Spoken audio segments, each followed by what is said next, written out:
At Direct Service Overhead, we know how much trust you put in the individuals who have the privilege of working on the components of your home. We understand that a broken garage door is the last thing you want to be worried about, and most of the time, doors break at the most inconvenient times. Our professionally trained technicians service 24 hours a day, and our high-cycle parts are guaranteed to make a noticeable impact on your garage door without putting a damper on your wallet. If you're looking for need of assistance maintaining your current garage door, our team has the experience and expertise to deliver the results you deserve. Give Direct Service Overhead a call today or visit us online to learn more.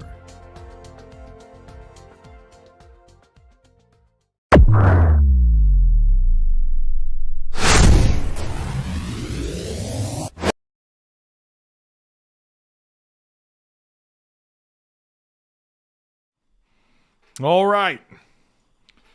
It is finally here, Razorback fans. Get this stupid chair adjusted. I'm still, same chair, still griping about it. Friday, September 3rd. It is Razorback Football Eve. Christmas Eve. I love it. I love it. 3, 2, 1. Wrong screen. 3, 2, 1. Hey. Yo! Welcome, everybody, to the one and only Pig Trail Network YouTube channel. This is exciting. Very first sponsor of the Pig Trail Network. How'd you like that? That's big. That's huge. So, shout out to Travis Ford, Direct Service Overhead. If you guys want any more information on them, I don't have their, I forgot to put their link, but I'm going to share it with you guys. But if you're on our Discord, it's right there in our Discord. If you go down to PTN sponsors on the channel side of Discord, you can see it. It's right there. So let me pull this up for you. We're going to copy and paste this really fast. Give these guys, give you guys the sponsorship there, right there. Bing, bang, boom. For those of you watching later after the fact, click on the live chat feed and it'll be there. I will also add the link of Direct Service to the description box. So, yeah. Oh my goodness, it's so exciting. Let me get a sip of my drink here. Let me get a sip here. Oh, what's that? You notice the purple shirt? I'm repping my alma mater, Fayetteville Bulldogs, tonight. So just repping them. What? Good win for them last week. You have an ad, yes sir. Isn't that cool? Will, I mean, you know, you get it. Will gets it. Like it's cool. It's special. And but a special shout out to those guys. All right. So there is a lot to discuss here with Rice. Some injury updates that we have. Hayden Henry, who I've told you guys I think is a pivotal. He's going to be someone who's going to be on the field, whether it's because of injuries or whatever the reason, or if it's just because of whatever Odom wants to put out on the field. But he's going to be good to go for Rice. I think the jury's out on what the hell's going on with Burks because I don't know. I don't know what's going on with Burks. Josh Bertuccini posted something yesterday about Burks, or I guess he was quoting Burks as saying, I'm going to play against Rice, but we heard Sam Pittman just the other day. I'm not going to lie to you. I'm probably behind on at least a video somewhere out there of Sam Pittman saying something to somebody in the media about whether or not Burks is going to play. But as I understand it, he's got a deep heel bruise. I think it's on his left foot. I'm pretty sure I've had heel bruises before, at least one, and they do hurt, but nothing as serious as what he's got going on. This is like he's missed. It's at least 8 to 10 practices that he's missed. If he plays, I don't know if you want him to play. Then again, we might, at 2 p.m. tomorrow or 1:30 p.m., however many times we've seen the offense at that point, we may want him to dress out and play. But a part of me wants to see these younger guys, wants to see the OU transfer, Crawford. I want to see these guys get in the mix more, and what an opportunity, week 1, against I think a salty defense in the Rice Owls and what they accomplished a year ago. I think they're salty. We know they've got some experience coming back on the defensive line. They're getting healthy in their secondary this year, so it'd be a good test for a young receiving core. When you talk about the freshman out of Texas, Katron Jackson, whether you talk about the transfer in Crawford, John David White. The list goes on of players here that we could discuss that we haven't seen enough of quite yet. Joe with the $5 Super Chat. You guys know Super Chat is up and running. It will take priority over chat. How do you ignore it? There's this big green, that's the whole purpose of it, to make sure I don't miss your comments. I will miss them, and I apologize for that. And I'll also screw them up, as I was alerted to on Monday. I made someone real mad in chat on Monday. White rice, brown rice, long grain rice, don't matter. Arkansas 34-13, says Joe. I like that. I do want your predictions. I want them. I want your predictions. I want your scores. What you think happens against Rice. I'll give you my prediction. Hopefully I don't forget by the end of the show. Obviously, I like Arkansas. We already talked about that on Monday. Did I take down – I did. I took down my predictions off OBS. Okay. Shouldn't have done that. Save Burks for a more competitive game, says Kevon Pippin. I agree with that. I agree. Now, don't get me wrong. If you're struggling on offense, you have no passing game, of course we're going to change our minds. Like, all right, if he's good to go, let's get him in some pads. Let's play him. But I don't see that happening. Maybe. I don't know. They're going to be Rice is going to be a lot to handle for a little bit, I think. Mr. Bloodline says Arkansas 41, Rice 14. That's a good prediction. Mr. Bloodline also says, when I first saw the ad, I thought, oh, crap. I clicked on Pig Trail Nation. Laugh out loud. Congrats, Ty. Yeah. Yep. Jason Myatt says Hogs 45, Rice 13. Broham Todd likes them at 49-17, the Hogs. John Hawes, if we can't pass the ball around without Burks against Rice, we have bigger problems for sure. For sure. You've got huge problems if you're unable to pass the ball. Now, there could be other reasons, too. It could be because KJ's getting flustered. They're pushing him out of the pocket, and maybe he's still rusty. And I know they've gone mostly light the last, several practices, and haven't been as physical as they were in early and mid-fall camp. So maybe there's some rust there. But it's not always on the wideouts. It's not always on the quarterbacks. But I agree. We talked about this on Wednesday. If your receivers, if no one can step up in his absence, we might have some issues. Now, again, Rice is returning some guys. They're returning I think at least one super senior in the secondary. They're returning some experience. They were a little banged up in 2020, and they had some guys opt out. Hogs 38-7, KJ with 2 rushing touchdowns, says Tyler G. John Hawes says 42-13, good guys. Alex Henderson with the big one, 50-17. Alex is like, we're going to straight up drop a 50. That's what's happening. Maybe. Are you going to be at the game? I'm the dude you sat with at the spring game. What's up, Jason? I remember you. Yeah. Drove all the way to the spring game. I forgot from where. But came up here. It's like a 2-hour drive all on your own, man. Look at you. The dedication is for real. Kevon Pippin says, personally, I think it's going to be a low-scoring game. I just do not have 100% confidence in KJ. I'm saying 21-17. Look, that could be the case. And then the question at that point going into Monday is, what the hell do we do? Is it Malik Hornsby time? Because I'm going to assume if it's that low scoring of a game, you stalled a lot on offense. Combination of Rice eating up the clock too, but you stalled on offense. You turn the ball over. Maybe that's not all on KJ, but it could be. Maybe he throws a couple picks, fumbles the ball. He has a fumble. I think he has 2. I think he's put the ball on the ground twice. He did once, I want to say, maybe I'm wrong, as a freshman, and I think he did last year. 35-10 says Kelly Marie, the very first and only PTN moderator Mr. Cobra. I always want to say Mick Cobra.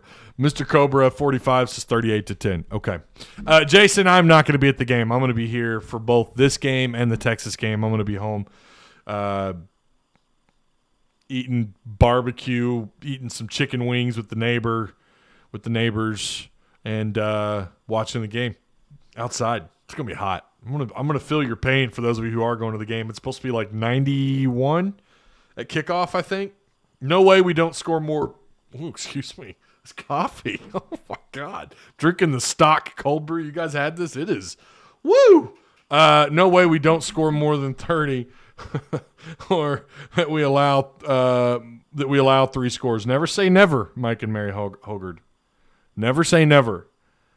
But if you're giving up 3 scores, I'm hoping it's because you've got your 2s and 3s in. KJ will get the job done. I hear his accuracy has improved. So, speaking of that, I don't remember if we talked about this on Wednesday or not. But Sam Pittman was asked, and I don't remember who asked him this. I don't remember if it was Hutch or if it was Trey Biddy. But someone asked him, I think it was Trey Biddy. Someone asked him if what his biggest surprise was, something that maybe he didn't expect to see or whatever. And what Sam Pittman said was the biggest surprise of fall camp was the accuracy of both quarterbacks. To me, it sounded like he wanted to. To me, I wrote this out. To me, it sounded like you wanted to point out Malik Hornsby's improvement. My God, Tyler, get it together, man. His improvement in the accuracy department. If he has this Bryles veer and shoot playbook down and can read defenses properly and shows courage to step up in the pocket and deliver a precise, smart throw, we may still have a quarterback battle on our hands through the regular season. I wrote that. But what Sam Pittman said was his biggest surprise was actually the accuracy of both quarterbacks. But it seemed like he wanted to point out Malik Hornsby's accuracy. Now, I don't know if that's him kind of responding to some of the rhetoric from the media, people like me. I seriously doubt that Sam Pittman was ever even heard of me. But maybe that's his response to the rest of the media who've kind of questioned – you know that he knows. You keep up with him on Twitter. He's keeping an eye. He may not be Eric Musselman on Twitter, right? He may not be out there in the public eye and constantly tweeting, but he watches. He listens. Hell, he might even be one of you in chat. You know, what do they call that? Not catfishing, but pretending to be somebody else. You never know. Again, 99% sure that's not happening, but he knows what's up. He hears the rhetoric out there, and the rhetoric is he knows that this stuff got out about Malik Hornsby throwing picks in practice. So maybe he's trying to, I don't know, back his quarterback up a little bit and talk about his accuracy. I'll tell you that you heard that a lot about Malik Hornsby throwing picks. I think there's what'd they do, like it was a soft scrimmage. They weren't in full pads, but they were doing kind of a soft scrimmage, I guess. And of his first 4 throws, I think he said 2 of his first 4 were picks. You didn't hear that as much about KJ, but look, picks don't always mean it's the fault of the quarterback. Sometimes a receiver just going after a 50-50 jump ball and doesn't come down with it, and it gets picked. Receiver doesn't position himself properly to come down with the ball. He doesn't adjust with the ball in the air right, and it creates an interception. You see that all the time in football, high school, college, or pros. Sometimes you have quarterbacks that throw to a spot on the field, and a receiver, if you've got your timing down right, this is how Mike Martz did it with the West Coast offense with the Rams, the greatest show on turf. Kurt Warner threw to a spot on the field. And I've heard them talk about that. There's offenses through college that do the same thing, and they teach their quarterbacks the same thing. If you're in sync with your receivers, like Kurt Warner was with, of course, I'm going to name drop the Rams. You see the helmet back there. I'm a diehard Rams fan. Still am, even though they moved to L.A. But he would drop dimes to Isaac Bruce, Torrey Holt, Ricky Prohl, but he wasn't throwing exactly to them. He was throwing to that spot on the field. So maybe that's what was going on. Maybe Malik Hornsby, maybe that's how Kendall – I've not heard him talk about that, but maybe that's how he coaches his receivers and quarterbacks.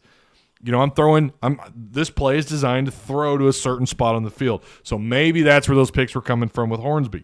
I don't know. But I can tell you what I saw in spring camp, both scrimmages. Malik looked raw in the passing game. Running game, there's no doubt. In the running game, there's zero doubt. That guy, oh my gosh. He takes up 10, 12, 15 yards in a hurry. Faster than KJ. But KJ's got wheels too. Scrolling down here. There were games. Did you guys watch any football last night? Tennessee got off to a slow start. They ended up winning that one by, what was it, like decent. I don't have the scores up in front of me. But Gus Malzahn trailing 21-0. They clawed their way back in it and won their game. Interested to see what special teams looks like, says Tyler G. Yeah, you guys know where I was at last year. I mean, it was like JV high school special teams on the field last year. I'm not gonna sit here and bullshit you guys. You know where I'm at. All right, do me a favor.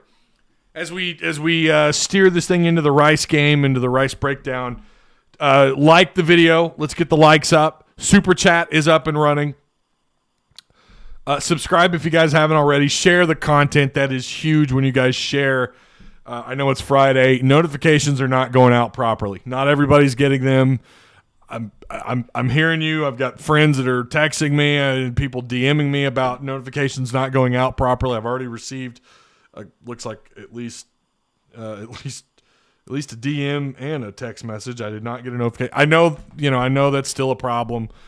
It looks like Monday and Wednesday notifications went out semi well, but I mean, still not everybody got their notifications. I had a friend of mine, Marco, Polo me about that very problem. So do me a favor, share the content wherever you're at. You can tap that little copy and paste arrow and paste the video somewhere. Send it to a buddy. Hey, go support this guy.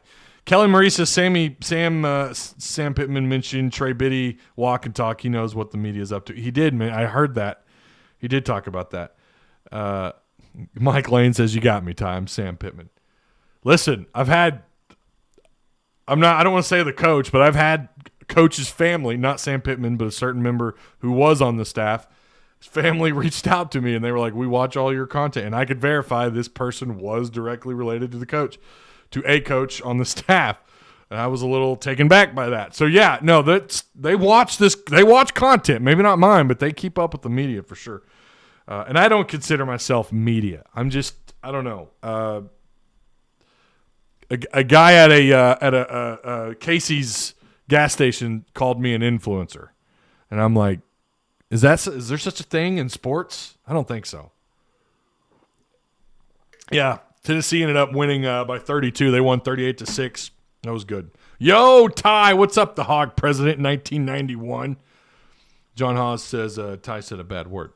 Yeah, we need a PTN postgame cast and blast. I love that name. A post-game cast and blast. I love that, Mr. Bloodline. There's going to be a post-game show for sure. Hopefully I am 100% sober. We will be drinking beers on Saturday. We will be drinking something, smoking stogies, having a good old time. In sports, you're a quote-unquote personality. Oh, all right. I'll take that, sure. Ty, you are new media, not legacy. Or as we used to call them, established media. You know, you have your established media types. All right, let's dive into Rice. Again, give me your scores if you guys haven't already.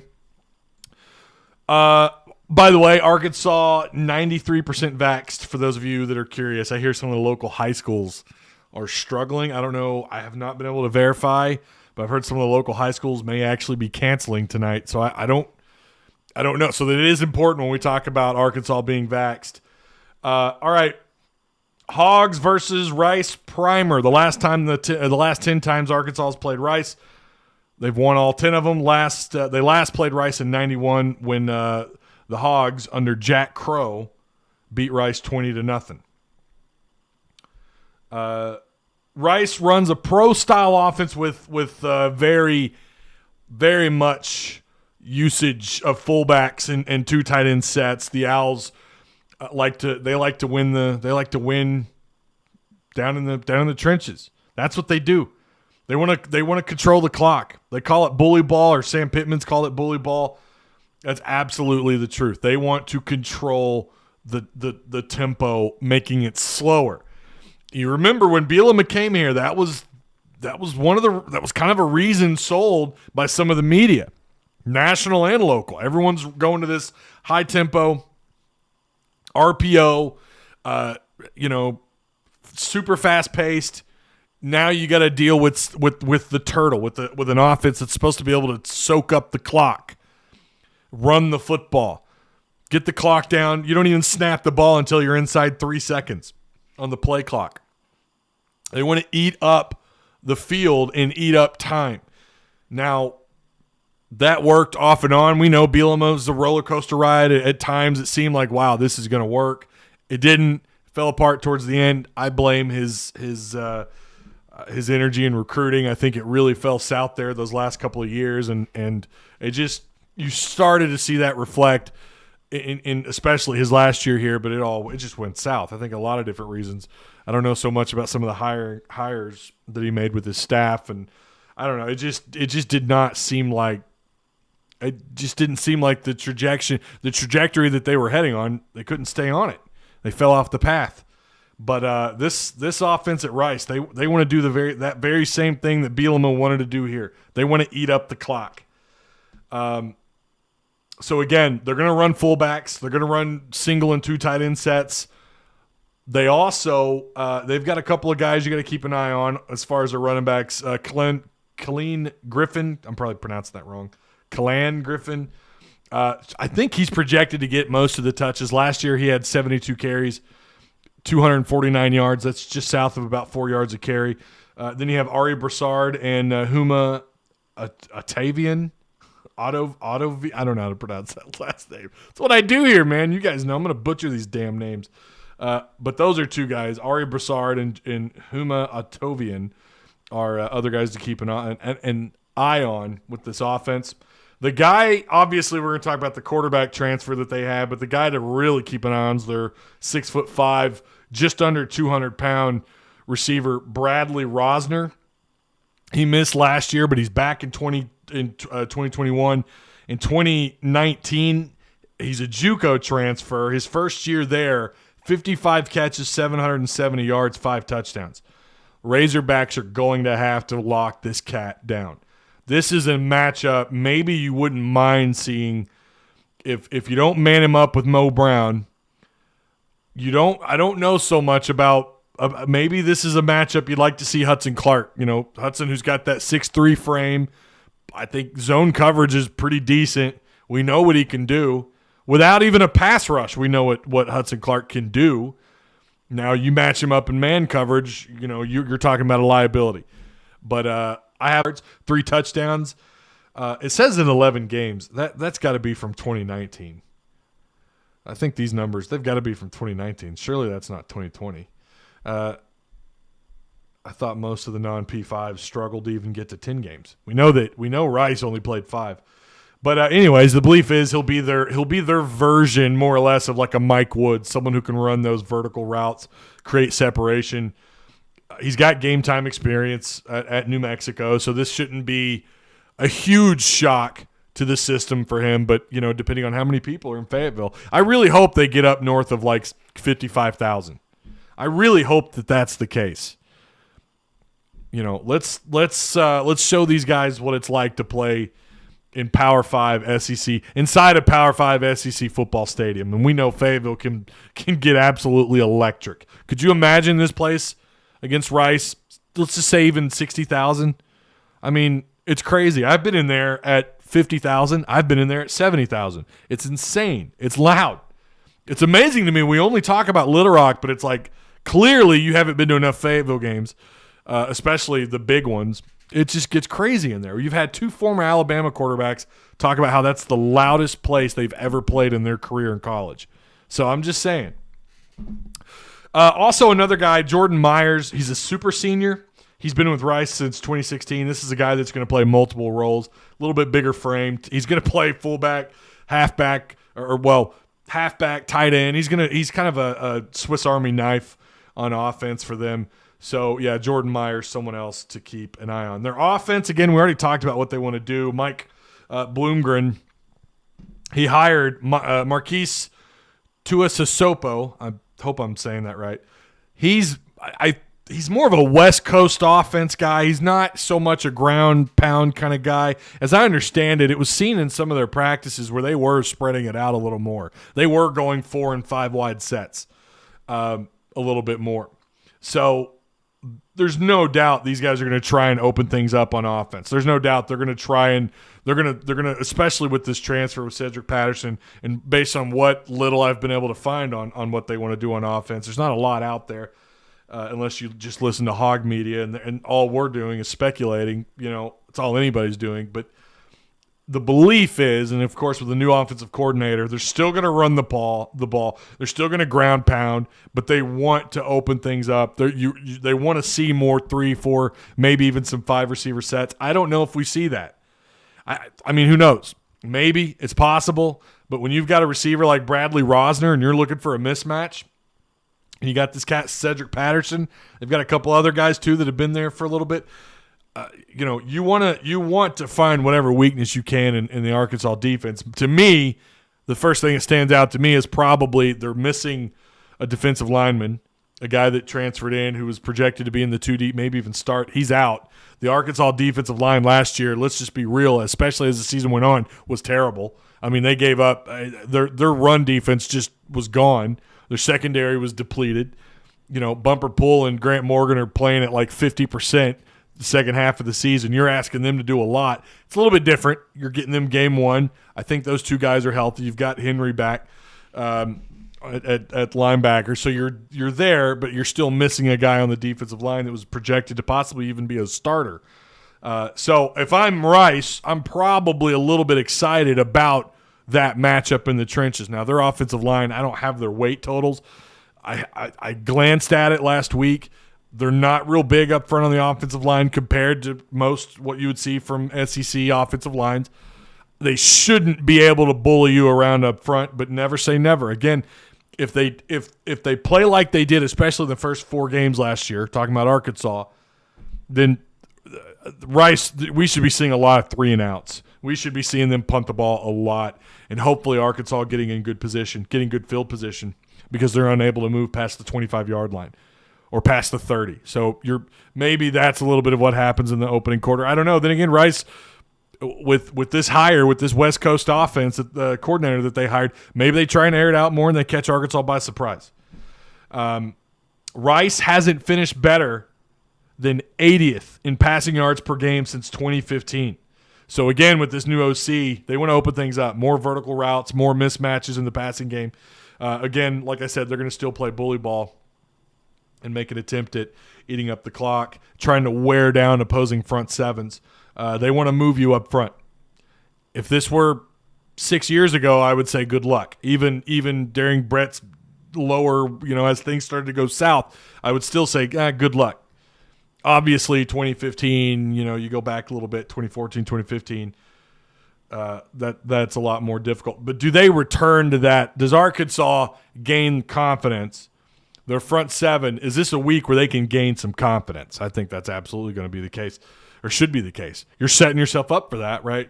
I don't know that they're going to face many more offenses like this that just want to line up with a traditional I formation with a fullback. Maybe they bring in an extra tight end. They go double tight ends, and they just want to stack you with the power.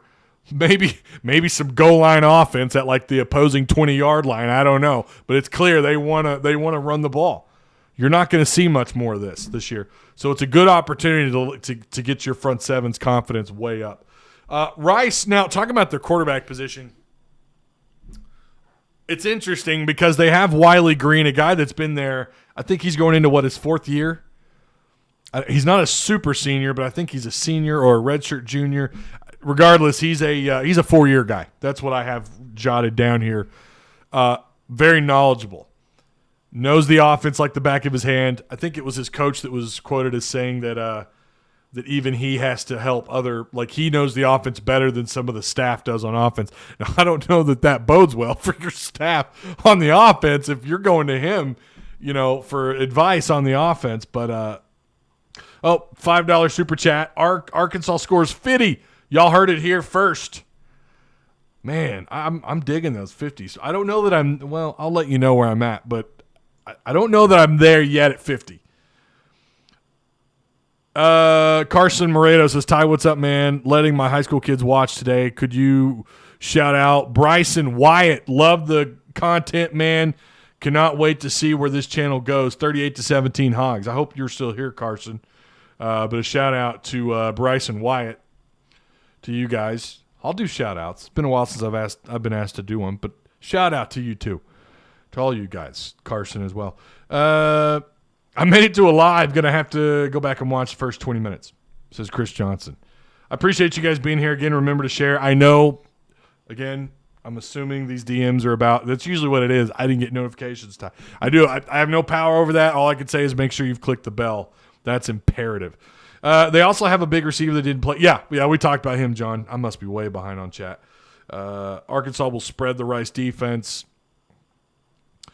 Go UCA Bears. Beat A-State. This is Colorful Snacks. By the way, I'm wearing a Fayetteville Bulldogs shirt. I hope you didn't confuse that with a UCA shirt. But yeah, sure, go UCA. Let's see. Yeah, Reynolds Stadium was hella loud back in 2011 for Auburn. I was there bringing the noise. Was I there? No, I wasn't. I think I was at a barbecue. Word out of Houston is they've been working on the vertical passing game. Yeah, they're going to try and hit you with intellectual brutality, but they'll pass too. Yeah, I think, was it Sam? Someone mentioned that in the media about the quote-unquote intellectual brutality. I think it was an interview that maybe Hutch did with another member of the media. We bring that wood. They have to rethink their plan. Let's see. I'll take Fitty Burger. Okay. Y'all are starting to make me doubt my score prediction. Yeah, I have a hard time getting to 56. I'm not there. I could be wrong, man. Look, they could be, like I said on Wednesday, they could be underselling this entire offense. They could. All offseason, this could be an undersell. So, also, I want to take the second to once again shout out to our direct service sponsor, very first sponsor here. Let me just, boom, they're going to take up my whole face. There you go. Oh, I moved the wrong camera. There you go. Oh, that's much better, isn't it? Oh, my gosh. Get this guy out. There you go. Shout out to Travis Ford, Direct Service Overhead. Again, that website available in our Discord, and I'm going to post it in our description box as well. So bring in those predictions if you haven't already. Bring them in. I want to see what you guys say. For those of you who are not watching live, there's the there they are. There's their sponsor. There's their link right there. For those of you not watching live, feel free to comment down below. I want your predictions as well. I hear the Big 12 is going after Houston to join them and help replace Texas. Not sure how accurate that rumor is, though. I know that the Pac has kind of passed on the Big 12. That tells you something, doesn't it? Like, the value of that conference is not anything without Texas and Oklahoma. It's just the fact of the matter. Can Rice stop Arkansas's vertical game? That's the question. We'll have to find out. All right, so what's going on with Rice at quarterback? We talked about Wiley Green. Again, extremely knowledgeable, but he's not Luke McCaffrey. Luke McCaffrey, who transferred in from Nebraska, again, you just don't know what you don't know. As a good friend of mine has told me multiple times, you don't know what you don't know, and he's exactly right. I don't know how much we see of Luke McCaffrey, but I have a feeling if he's anything like his last name presents itself to be, he's going to be a problem in the dual threat game. He's a dual threat quarterback. He started at Nebraska for 2 games last fall. Very athletic, throws a decent ball. He arrived in Houston back in June, and the belief is he's grasping the system pretty quickly. He's understanding things. Luke McCaffrey could be a problem. Now, this is where guys like Bumper Pull and Morgan kick in. Brooks, maybe they key Brooks in on McCaffrey if he sees the field much. Listen, McCaffrey's the kind of guy, he's so athletic. It's also been mentioned you could see him on the field at the same time with Wiley Green or even one of their other quarterbacks. They have another guy, Giovanni Johnson, another guy I think that's been there for a little bit. But you could see him on the field. 2 quarterbacks on the field, obviously with McCaffrey playing maybe a different role like running back. But or who knows, maybe they line him up at wideout. You just don't know what they're going to do with McCaffrey. He is athletic. I don't think he's Malik Hornsby kind of speed, but he can move. He can take up a lot of field quickly. You're going to have to spy him. I don't know how else you deal with him, someone like this. I watched a little bit of what I could find, and he's got a good arm. He could present himself to be a problem. I could only imagine had he been at Rice during spring camp, we'd be talking about him being the for sure starter. As I understand it, he's still behind. It's because Green has just such Wiley Green has such a better grasp of the offense, is why we're still talking about Wiley Green. No offense to him, but Luke McCaffrey is as it's been mentioned, he's the real deal. He's going to be a problem. Yeah, Giovanni Johnson is the other quarterback. He registered 3 starts a year ago, so he has an idea of what to do on offense. So maybe we see Giovanni Johnson, but he was a big part of the reason why they beat Marshall, who at the time last year was ranked. They beat Marshall 20-0, who was top 25 in the country. But you guys know how I feel about 2020. It's, when we talk about stats, and we're going to talk about their defense here in a second, guys, they played 5 games. Like, all right, hold on. Let's hold on before we start talking about these non-P5 schools, with this upset over Marshall, who was ranked. Not that Marshall was a bad team last year. I'm not saying that. But just everything, stats, numbers. That's why when we talk like the SEC, we compare to other SEC stats last year, right? And we know games got interrupted last year as well. Games got postponed and what have you, and it kind of screws up the rhythm of everything, and teams going week to week, and then you don't have that consistent schedule in front of you because the game got postponed, or you're missing people like Arkansas when they lost 70% of their defensive line against LSU. By the way, a game Arkansas should have won, even without their defensive line. That's why I'm telling you guys. That's why I'm at 8-4. That product, the team on the field last year was just so much better. And you take the trajectory of that, what they did from the Chad Morris era to what we got a year ago, I think they easily double their win total from 2020. By the way, I want to say a special shout-out to Patreon supporters. You guys, we gained a couple. I can't add their name to the list yet because Patreon hasn't pushed these through. And also shout out to the PayPal, the tip jar. I had some tip jars yesterday, or at least one. Man, that's huge. Thank you guys for that. Helps keep the lights on in here. I have an extra studio light here that I don't even use, but still it helps keep the fans spinning in here. Keeps the big guy cooled down for these videos, for these live shows. So, all right. Again, closing out Rice on offense. They're going to play bully ball. They're going to try and eat up the clock, but expect them to try and throw the ball, more than what they did last year. And watch out for McCaffrey. I mean, when you see him on the field, keep your eye on him. I guarantee you, if they're not spying him, they're going to blitz him. They're going to come after him. A little bit more inexperienced compared to that of Wiley Green. They're right now rumored to be the starter, but again, I think you could see, and I think you might even see a little bit of Giovanni Johnson. Let me get caught up with chat here. I hate falling behind on chat. You guys know how I do. Your boy back and ready for tomorrow, says Dragon Slayer 1273. Dragon Slayer. Sounds like a video game. Dragon Slayer 1273. Marshall's O-line was riddled with injuries, and their quarterback was walking injured for this game. Nobody talks about that. See, I had heard they were banged up and their quarterback wasn't 100%. But, yeah, again, it's hard to look at last year with COVID and take it serious. It is. It is. I can't take 2020 serious with these non-P5 schools. I just can't. With the SEC, there was at least you had a season. You had a 10-game season. It was more solidified than I think most of the non-P5s. Not that they didn't, they played their games, but a lot of postponements, and the SEC did too. I know, maybe I'm being too hard on the non-P5s. Our offense is supposed to be RPO. Well, it's veer and shoot RPO, correct. So let's start out by punching them in the mouth and then let KJ have some fun airing it out. And I think that's going to be their goal. I think that's their goal. Uncle Ed's boy, Christian's little brother. Yeah, Ed McCaffrey was something else at Denver. I had never seen a 6'6" wide receiver until I saw Ed McCaffrey. He was a freak, man. I mean, and imagine Matt Jones I remember them kind of comparing him to Ed McCaffrey until he ran his 40. And then it was like, all right, no, he's definitely faster than Ed McCaffrey. Ed McCaffrey didn't run no 4.37 40 at 242 pounds. 6'6", 242. Just didn't happen.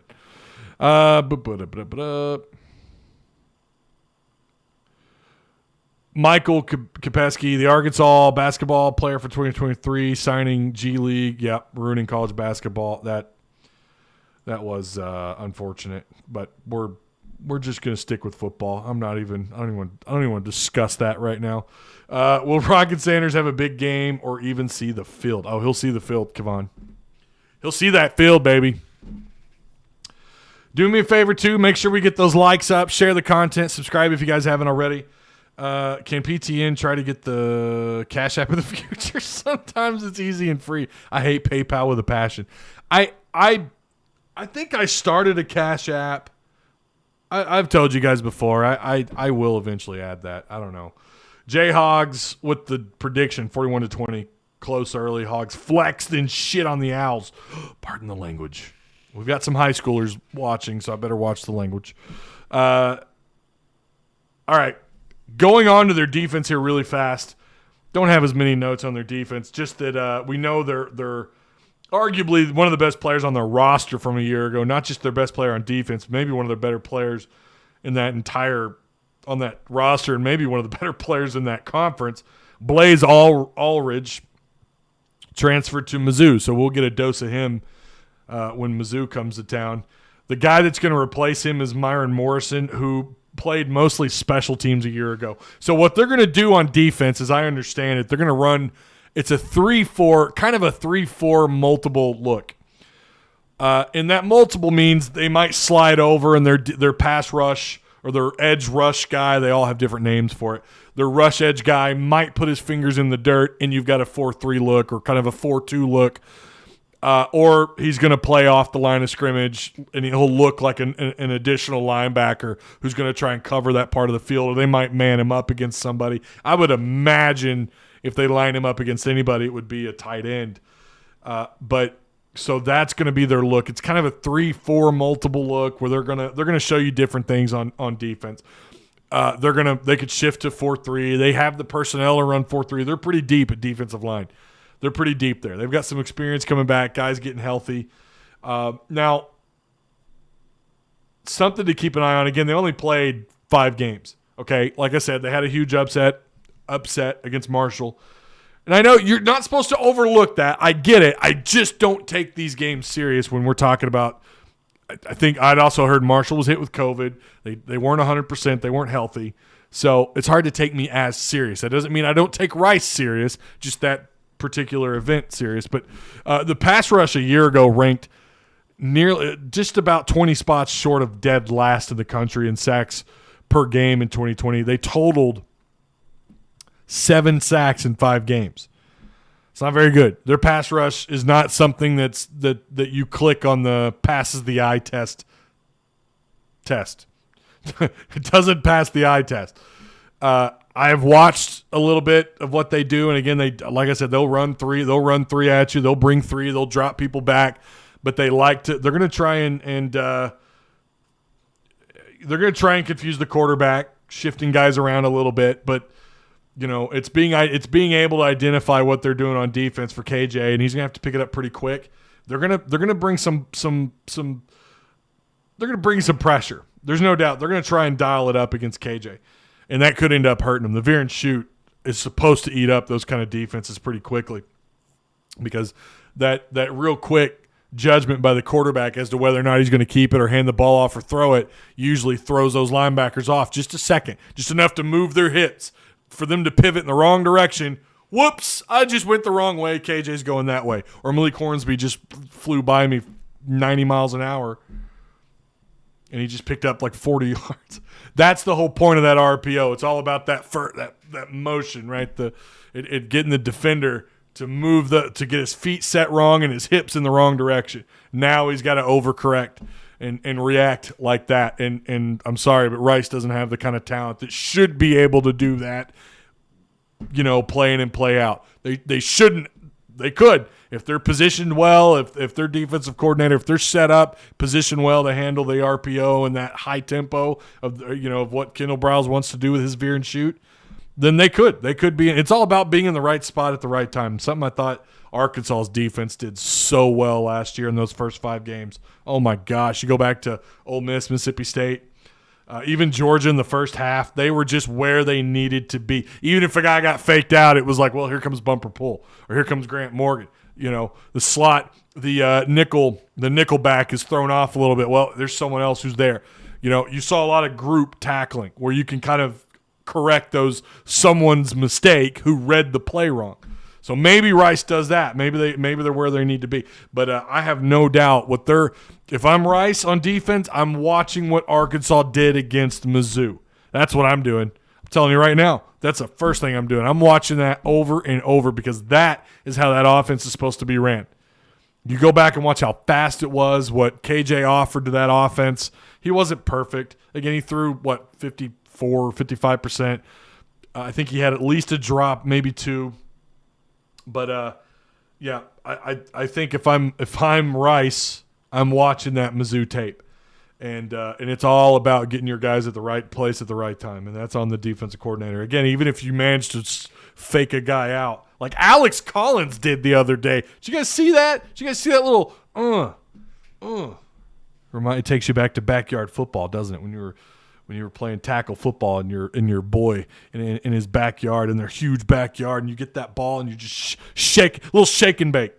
Anyways, that's what Collins did. I thought Collins could have a pretty good year. I don't know. People were talking about drafting him in like the 6th round. I was like, whoa, pump your brakes.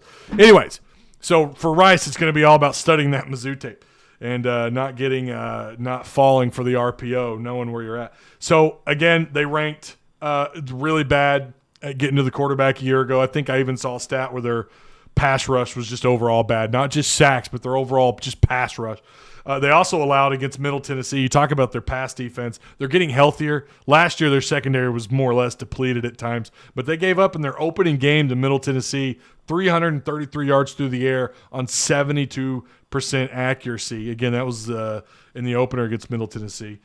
Rice ranked 12th in 2020 in points allowed per game, giving up just south of about 19 points a game. You played 5 games. You didn't play the week-to-week grind, even though we know what conference they're in. It's poo. I get it, but still, you're not playing a week-to-week, so I don't give that much credit. Not saying they're not going to come out and play great defense Saturday. I'm just saying, again, what they did a year ago, I just take it with a grain of salt. They could be better this year. Hell, they might have a top 10 defense with a complete schedule, assuming they don't have to cancel any games. By the way, the SEC, I don't know if you guys saw this. If you're unable to make a game because of COVID, you forfeit the game. I think they're the 3rd conference to do that, I think. Again, they're going to mix their 3-4 and 4-3. Their rush-in, like I said, is going to have his hands in the dirt, or sometimes he's going to stand up, play off the line like a linebacker. Starting free safety, George I want to say NyQuil, but it's not NyQuil. It's Nyaqual. George Nyaqual missed the entire 2020 season, but he will be back for the Owls in 2021. All right, I try not to do like keys to the game, but I will say, just on defense, don't let them win 3rd and short situations. Do not, try to reduce your penalties. Try and get through this thing healthy. Get ready for Texas, but do not let them set the tone of this game with their run game. It is imperative that you stop this run game and you attack.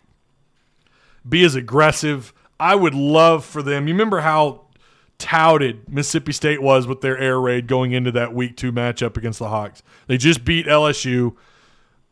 They're ranked. Everyone's talking about how great their passing game is. You saw what Odom did, dropping everybody back, only rushing 3. And I get it. That's part of the reason why they weren't so great. Arkansas wasn't so great at getting to the quarterback. There were games where they only rushed 3, maybe 4. But you saw how Odom shut that down. Now, he had a game to watch and break down film. This is going to be different. Rice has a new OC. But we know traditionally they want to run the ball. They're the opposite of the air raid, or they're at least on paper coming into the year, that's what they are. Doesn't mean that's what you get. But I would like to see them do to Rice what they did defensively, what they did to Mississippi State. Shut down their run and force these quarterbacks to throw in to the jaws that is this Arkansas secondary. We haven't talked enough about how great of a takeaway defense Arkansas was a year ago. We forgot about that. And now you're going to have 4-3, a little bit of 3-4, 4-3, multiple looks from the defense. Now you feel a little bit more ballsy about rushing a fourth, maybe fifth defender. All of a sudden, this secondary a year ago that picked the All-American, apparently the best quarterback in the country, Matt Corral, picked that guy clean. They destroyed Mississippi State in their pass offense. Two of the better pass offenses that they had seen in the first half of the season. I get it. Florida kind of had their way. Alabama, I get it. Georgia in the second half kind of got things figured out with a different quarterback. But the jaws of that secondary, we know what they're capable of. You're not going to have Ridgeway up front on the defensive line. There's still some questions about who's 100% and ready to go in the secondary against Rice. But you should have Mo Brown. You're going to have experience with him out there on the field. I don't know about Slusher. I've got mixed signals on Slusher, but I hope he's on the field. Catalan, I believe, is projected to play, but don't quote me on that.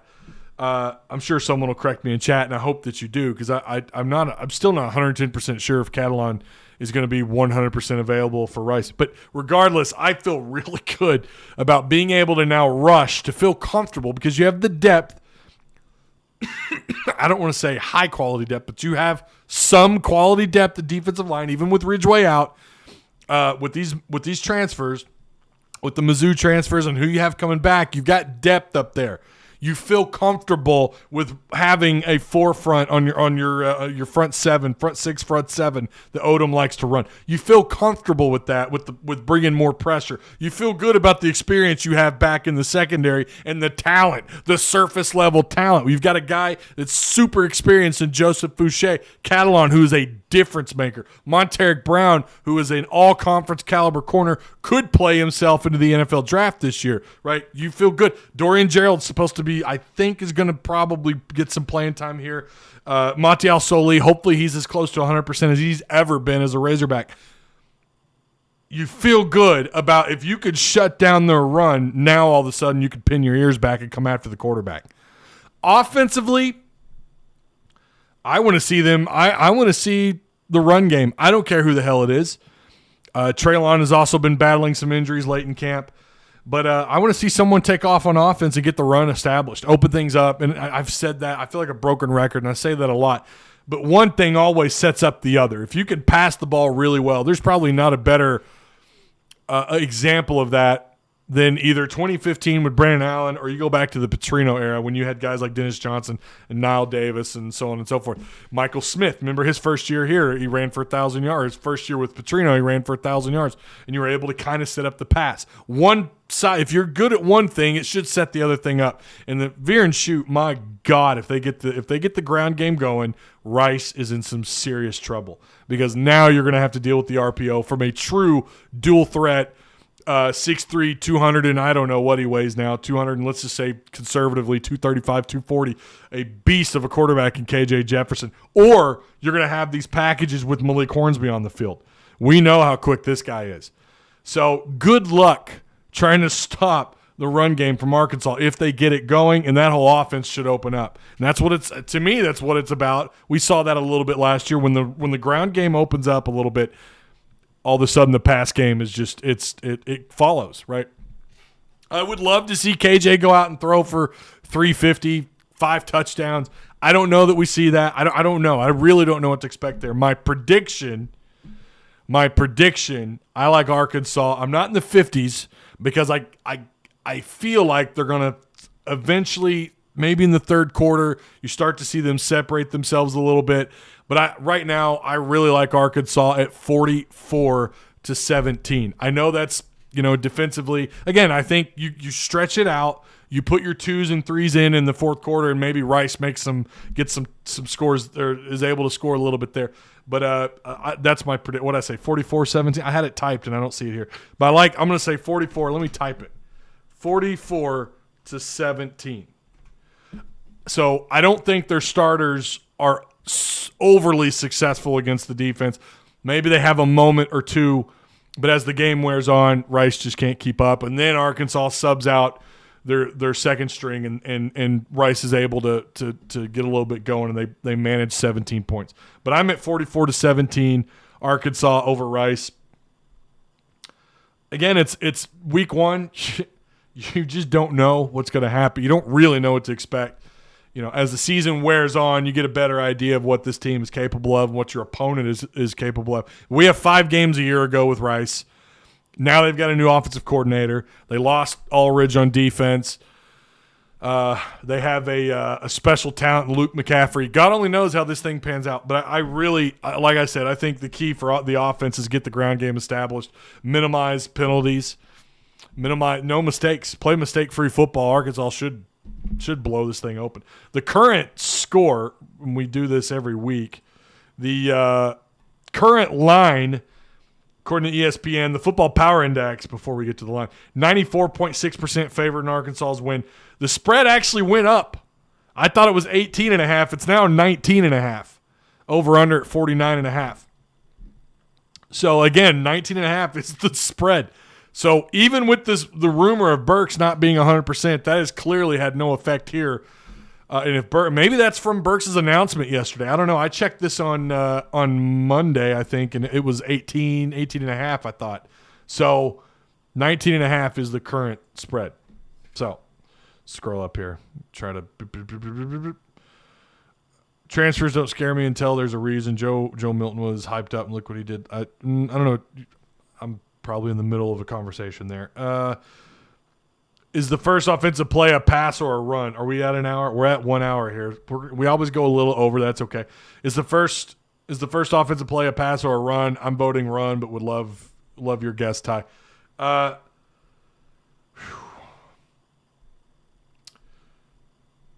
I think they're going to do some things a little bit different this year on offense, but I could see them, I don't know, maybe a wheel route drop off to a slot receiver, maybe a smoke screen, although we didn't see a lot of screens from them last year. I feel like they're going to throw it. I feel like on 1st and 10, they want to try and stretch the field a little bit. Maybe they go deep if Burks is available on the first play. I could see Kendall Briles, who's a pretty confident offensive coordinator, who's not afraid to go deep. You go back to the Georgia game in the first half with Treylon Burks scoring that touchdown from a Felipe Franks throw that was so impressive. I could see him doing something similar, and I think they're going to do something. And I think they're going to throw. I don't know what kind of route. It might even be something like a little quick tight end, a check down throw. But I think they try to throw it on the first play. I don't know. 41-20, close early, Hogs flex, then shit on the Owls. So, again, I wrote it down. 44-17 is my pick. 35-17 says Mark McConaughey.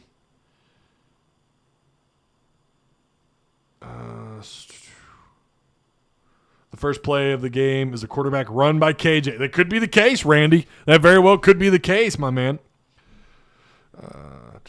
Arkansas 41, Rice 14 says Bloodline. Jacob Brothers, Christian McCaffrey undercover. It's Christian McCaffrey with the mustache with the. I am totally not Christian McCaffrey. Yeah, he could be a problem. I'm telling you, that kid. Slusher, Burks, and Ridgeway are all for sure out tomorrow. All others are full go. Now, I don't know. Burks, I don't feel like Burks plays. You had Sam Pittman just the other day, just 2 days ago, say that he wasn't. It didn't look like he was going to play. And when you combine that with the fact that he's missed how many practices, I just have a hard time seeing them throwing him in this game. But then again, you never know. Shooter Race Gaming says 35-10, Arkansas. And Alex says, as I said earlier, 50-17 Hogs. Slusher, I thought it sounded Slusher's wasn't as serious. I kind of thought Slusher might be back out there. 35-14 says the Hog President 91. Ohio State versus Minnesota game last night was competitive as hell. Ohio State dropping off a bit, or Minnesota's just catching up. But that targeting. Oh my gosh, last night was ridiculous. When we beat Texas, I think we'll be top 25. We got to cross that bridge when we come to it, but we are going to talk about that next week for sure, assuming you get by Rice, right? Okay. What's up, Captain Mike? How you doing, brah? How you doing, my man? See if we covered everything, going over my notes.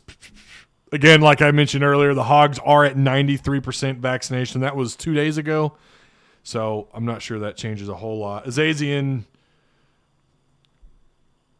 on the absurdity, yeah, I agree. Hunter Ifland, as much positivity we have going into the season, we all know how it feels when we get shocked. So what happens if Rice punches us in the mouth? Are you talking about like if they beat Arkansas or if they just come out and punch Arkansas in the mouth in the game? Hopefully they respond. I mean, listen, 11 super seniors, 23 seniors. I don't know about, again, it doesn't sound to me like Burst is going to play, but you have on the surface talent. Like you've got legitimate NFL talent and guys like, I think Slusher's future NFL. Again, we don't know if he's going to play. Catalan's not going to play. But Monteric Brown, you've got leadership there. You've got Hudson Clark, who I'm sure we'll see a little bit tomorrow, but he lost his job to Ladarius Bishop. But Bumper Pool, Grant Morgan, you've got guys that have been around a while. Hopefully they step up as leaders and they find a way to lead if they get punched in the mouth, which could happen. And like he said, like Hunter said, that's happened before. Arkansas's got to be able to respond. You look at Gus Malzahn last night, got off to a horrible start. Tennessee was only leading their who did they play? Bowling Green. They were only leading by a few points going in at half, I think it was. You could get punched in the mouth, but it's all about how you respond. You're going to see people talk trash on Twitter if Arkansas is beating these guys 14-10 at half, right? But it's all about what you do in the second half and how you respond. If you're trailing at half, everyone's going to be on you. I'm feeling good about the Rice game. Chad Morris isn't here. He can't hurt you anymore. Chad Morris can't hurt you anymore. If we lose to Rice, I'm going to drink a whole fifth to drown my sorrows. Arkansas minus Chad Morris equals winners. Or the last year of Brett Bielema. Just saying. Okay, that is it. Guys, tomorrow, post-game show following the game. It might be 5 minutes after. Give me a minute because my neighbor and I will be in the backyard and hanging out and watching the game, and it takes me a few minutes to get set up in here. But bear with me. But the post-game show will happen. So Captain Mike says all positive. Right. Yeah. We need nothing but positivity. Hopefully that's all it is tomorrow on the post-game show. Again, shout out to Direct Service. I left their logo up there the whole time. There you go. Direct Service. Shout out to them. Very, very, very first sponsor of the Pig Trail Network. And I am so thrilled to be working with these guys with them. And, of course, we're always looking for more sponsorship as well. If you know anybody, local business owners, and they have a hog fan base that come in, or a hog fan customers that, or maybe they're hog fans themselves, and they want to advertise. Here you go, PTN. We're doing it. Remember, everyone Bielema says get your butts in bed before midnight, right? That's right. Congrats, bro. I appreciate that, Alex. I appreciate that a lot. Again, you can check out Direct Services link to their website in our Discord. Let me share that too really quick before we hang it up here and get ready for tomorrow. Why